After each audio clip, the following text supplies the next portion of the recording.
First of all, I wanted to say thank you for arranging the conference and for arranging for some of us to attend remotely. I do plan to be at KITP in a few weeks' time, but unfortunately I couldn't make it this week. For anybody who doesn't know me, my name is Matthew. I'm a postdoc at Tel Aviv University. Among other things, I work on AMCVN binaries, and that's what I'm going to talk about today. So we have a project to time the eclipses of AMCVN binaries to look for any change in the orbital period. And to spoil the conclusions, we haven't seen a change in the orbital period, and it's surprising because we expect to see one. So I'm going to talk about that in some more detail. So to start off with some introduction, so AMCVNs, these are, for anyone who's not familiar, these are accreting double degenerate binaries. So they consist of an accreting star, which is a white dwarf, and a donor star, which might be another white dwarf, or it might be some sort of semi-degenerate object. Certainly it has to be something compact and evolved. It could also be something like a hot subdwarf, for instance. Because the two stars are compact, the system, the orbital separation is short and the orbital period is short. So periods of around 5 to 70 minutes. And also because of the compact nature, they're very strong emitters of gravitational waves at frequencies that you detect with a space-based interferometer like LISA.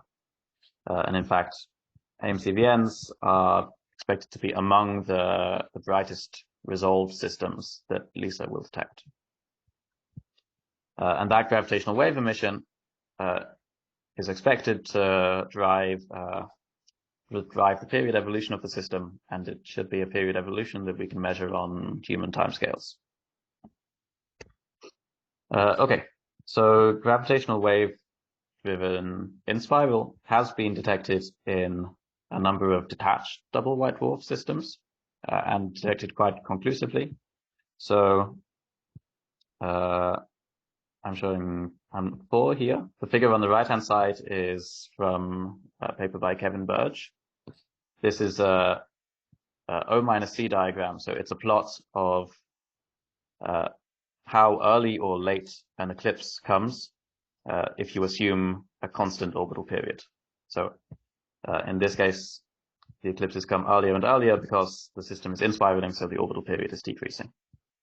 And this trend is consistent to within, I think, 5 or 10% of the prediction from gravitational wave, the way you would expect if it's completely dominated by gravitational waves. So for AMCVNs, it has a period derivative has also been detected in the 3 systems which have the shortest orbital periods, and therefore the strongest P dot term. I wanted to highlight one particular system, HM Cancri, which now has a detected P double dot, so the second derivative as well. This is a paper by James Munday earlier this year.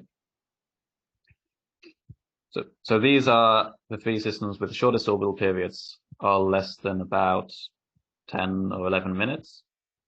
So we were interested to see if we can also measure a period derivative for the systems at longer orbital periods. So to do this, we consider eclipsing binary systems. So there are 7 so far published eclipsing AMCVNs, of which there are 2 which have been known for a considerable time. YZ-LMI known for 15 years, and Gaia 14AAE, which has been known for 7 years. And with high-speed cameras like Ultracam and Chimera, we've been tracking these 2 systems since they were discovered. The light curves on the right, these are example AMCVN eclipses. You can see a sharp feature from the eclipse of the central white dwarf, and you can also see eclipses of the accretion disk and the bright spot, which is where the accretion stream hits the edge of the accretion disk. So by just fitting a model to these light curves, we measure the mid-eclipse time of each eclipse. and this is what we're using to look for any period change. So before I go on to show you the results, I wanted to talk a little bit more about the kind of the theory behind what's going on in these systems. You'll have to bear with me a little bit because I'm not really a theorist, but I hope I can explain it clearly and that everything makes sense. So in an accreting system like this, there are a lot more sort of sources and sinks of angular momentum than there are in a detached binary system. So if we consider the angular momentum of the donor star in particular, it has angular momentum in its orbit and also in its spin. It can lose angular momentum by gravitational wave radiation. It can also lose angular momentum by transferring it to the accretor via the accreted material. And it can gain angular momentum from the accretor via tidal interactions. And you may also lose angular momentum by mass loss from the system, or by magnetic braking, for instance. There could be other sources of angular momentum loss that we don't understand as well. So from this picture, we can make some simplifying assumptions. We can say that the donor star is tidally locked, so there's no change in its spin, or negligible change at least. We can say that for the system to be in equilibrium, any mass transferred to the accretor should be balanced by the transfer away from the accretor as well.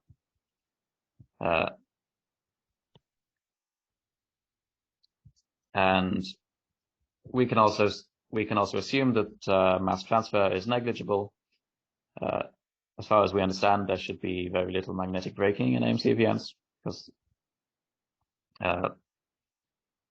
so after eliminating all of these terms, we're left with a picture where the angular momentum loss from the system is dominated by gravitational wave loss.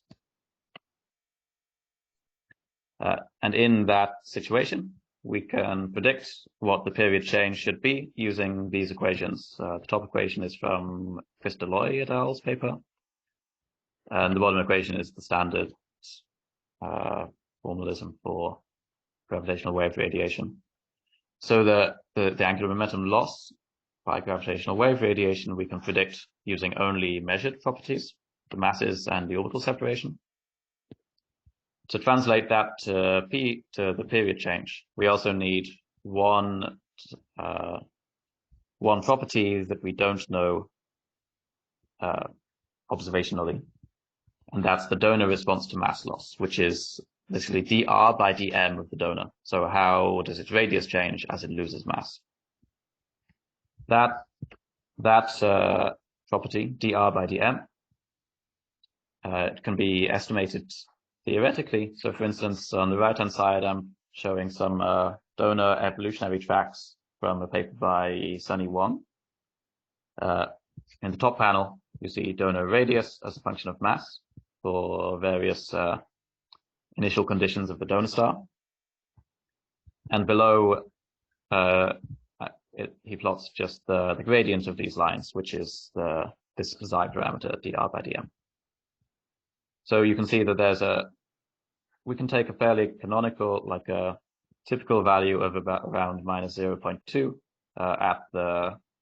in this kind of mass region, which is where we expect YZ LMI to be. Okay. So as I spoiled at the start, our result is that we didn't find any period derivative. So again, these are some O minus C diagrams for both of our systems. The eclipses come at more or less the same time, like within uncertainties, the same time as you would expect for constant orbital period. Each of these black points is actually multiple eclipses pinned together, which I did just for clarity. The dashed line in each case is a theoretical prediction using the equations that I showed before and a sort of fairly canonical, a fairly standard xi equals minus 0.2. So in both cases, we don't detect any p dot. In the case of YZ LMI, the difference between the theoretical prediction and the real value, it's at about the level of 3 sigma. So you've got 3 minutes. Okay, thank you, Boris. So we have a somewhat, like, let's say, marginally significant non-detection of p dot. So if there is no, if the period derivative is less than we expect, how can we explain it? So I'm going to suggest 2 possible solutions. One is that this parameter xi, which we used it in the prediction of p dot, is not the right value. So in the right-hand panel here, I'm plotting p dot as a function of mass ratio. So these are the 2 measurables which have the largest uncertainties. Each dashed line is what you would predict p dot to be for a given value of xi, with the typical xi of minus 0.2 in bold. So our measurements suggest not only that it's higher than the typical value, but they actually suggest a positive xi.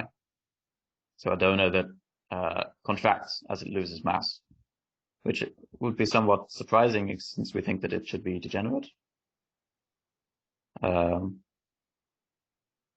But I think it's possible in some model tracks, but I think quite difficult.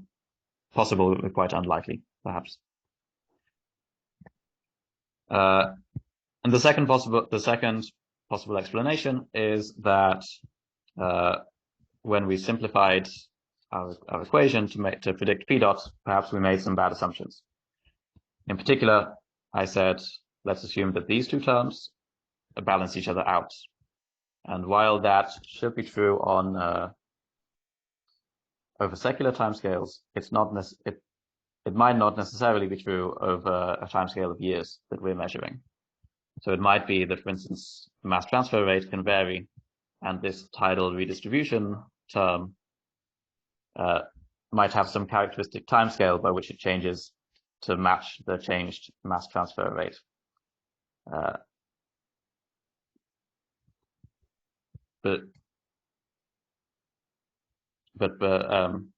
So we might be in some region where some time period where these 2 are out of balance.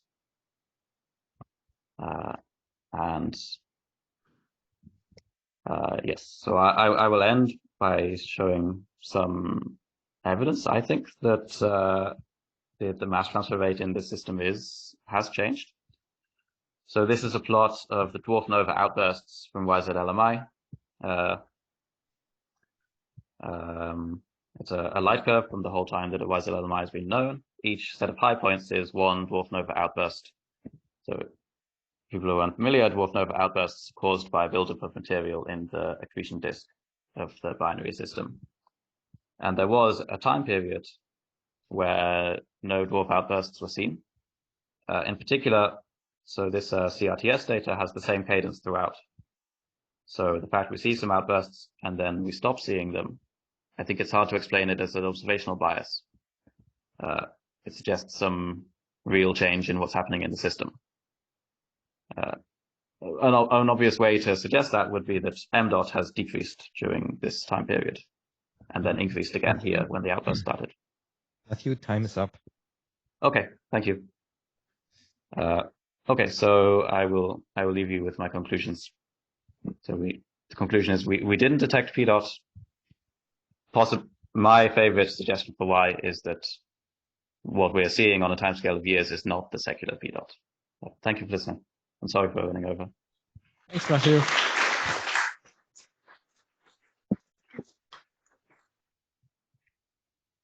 Questions?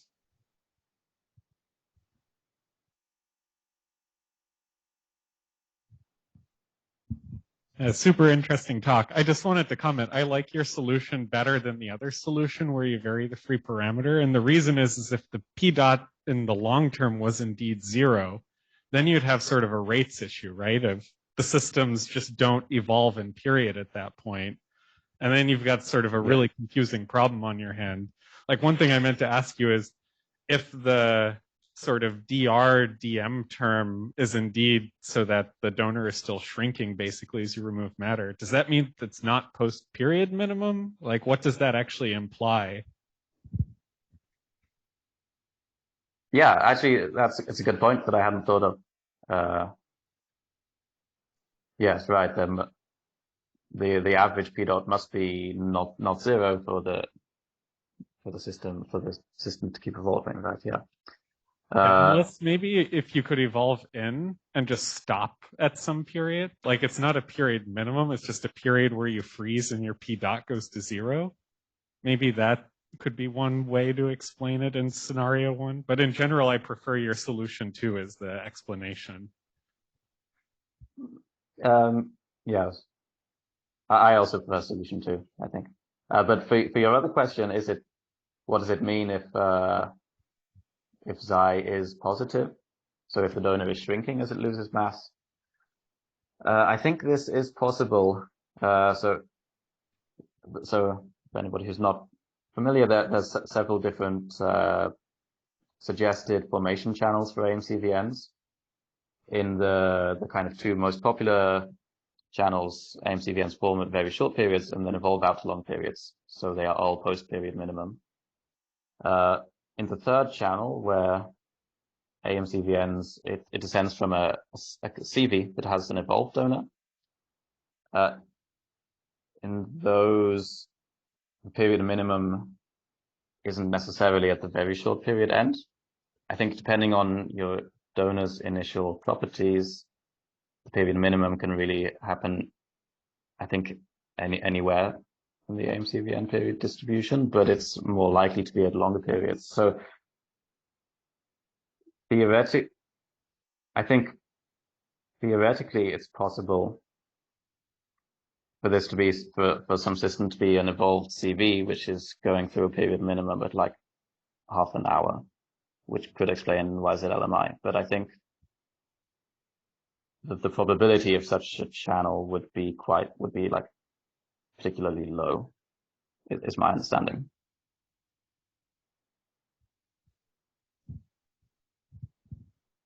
I'm not sure. So I was surprised to see that if you're using the case of the m dot just changing on that short time scale, it didn't look like the brightness changed at all. And usually in the normal CVs, when you have a change, on the left side there, so it's not lower. I mean, usually the system drops in brightness if there's a period of lower m dot, and this just looks like the same as when it's doing its outburst. Okay. Yeah. Okay. I see what you mean. I don't really have a good answer to that, but it's interesting. So in CVs, do you see anything else that causes like a change in dwarf nova outbursts in the rate of outbursts?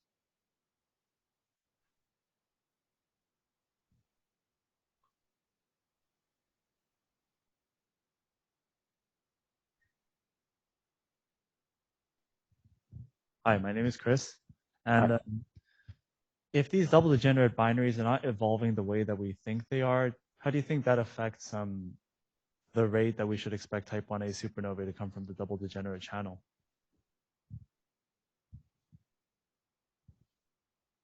I'm